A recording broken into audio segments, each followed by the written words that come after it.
আর পেঁপের পুষ্টিগুণ সম্পর্কে যদি আমি বলি তাহলে বলবো যে একটি মাঝারি আকারের পেঁপের পুষ্টির ভাণ্ডার আপনার চিন্তার বাইরে।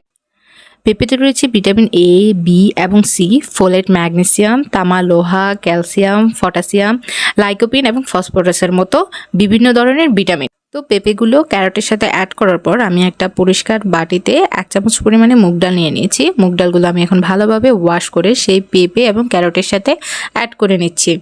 আর মুগ ডালের উপকারিতা সম্পর্কে যদি আমি আলোচনা করি তাহলে মুগ ডাল কিন্তু ভালো ফাইবার এবং প্রোটিনের একটি ভালো উৎস। এর ভোজন হজম শক্তি ভালো রাখে এবং অনেকক্ষণ পেট ভরা রাখে।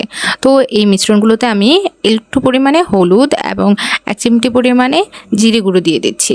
এখন আমি 2টো পরিমাণে কার্ডামম মানে এলাচ নিয়ে নিয়েছি। এলাচগুলোর ভেতরে অংশগুলোকে আমি খোসা থেকে ছাড়িয়ে নিয়ে এখন ভালোভাবে ম্যাশ করে নেব।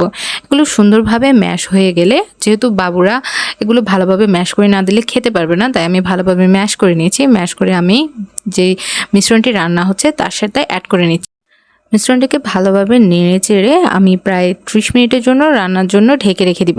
আর এখন আমি বলবো, আপনারা যখন পেঁপেটিকে কাটবেন, যেটা আমি আগে বলতে ভুলে গেছি, পেঁপেটিকে কাটলে আপনি ভালোভাবে সবুজ অংশটিকে কেটে ফেলে দিবেন। যদি না দেন তাহলে খাবারটি কিন্তু তেতো হয়ে যাবে, তাই খেয়াল রাখবেন সবসময় সবুজ অংশটি ভালোভাবে কেটে ফেলতে। আর সেটা যদি না পারেন তাহলে অবশ্যই পেঁপে কাটার পর 30 মিনিটের মতো গরম পানি দিয়ে ভিজিয়ে রাখবেন। আর আপনাদের যাদের বাবুদের পেটে হজমের সমস্যা হয় এবং পেট খারাপের সমস্যা আছে, বা বাবু যখন টয়লেট করে তখন কোষ্ঠকাঠিন্য হয়, আপনারা বাবুকে পেঁপে এইভাবে রান্না করে দিতে পারেন এবং চাইলে পেঁপের পিউরিও তৈরি করে দিতে পারেন। এটা কিন্তু বাবুর ডাইজেস্টটা অনেক বেশি হেল্পফুল হবে বলে আমি মনে করি।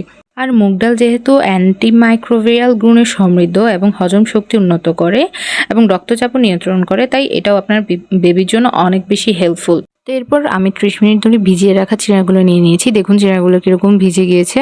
আমি যে রান্নাগুলো করে নিয়েছি সেগুলোর মধ্যে আমি এই চিড়াটা দিয়ে দিচ্ছি। অবশ্যই চিড়াটা রান্নাটা যখন হয়ে যাবে এর কিছুক্ষণ সময় আগে দিলেই হবে। চিড়াটাও ভালোভাবে এর সাথে মিক্স করে নিতে হবে। আর এগুলো ভালোভাবে মিক্স করার পর আপনি হালকা হাতে সুন্দর করে এগুলো ম্যাশ করে নেবেন। এরপর কিছুক্ষণের জন্য রান্না হওয়ার জন্য রেখে দিয়েছি। রান্নাটা প্রায় হয়ে এসেছে, এখন জাস্ট পানিগুলো টানার জন্য আমি অপেক্ষা করছি। তো আমার হাতে যে স্পুনটা ছিল সেটা দিয়ে আমি মিশ্রণগুলোকে ভালোভাবে মিক্স করে নিচ্ছি। ভালোভাবে ম্যাশ না হলে বেবি কিন্তু খেতে পারবে না, গলায় আটকে যাবে, আর গলায় লাগলে সে কিন্তু বমিও করে দিতে পারে। তাই আমি মিশ্রণটাকে ভালোভাবে মিক্স করে নিচ্ছি এবং ভালোভাবে পানিগুলো শুকার জন্য অপেক্ষা করছি। এরকম খিচুড়ি কিন্তু আপনার বাবুর জন্য লাঞ্চ এবং ডিনারে অনেক বেশি হেল্পফুল হবে।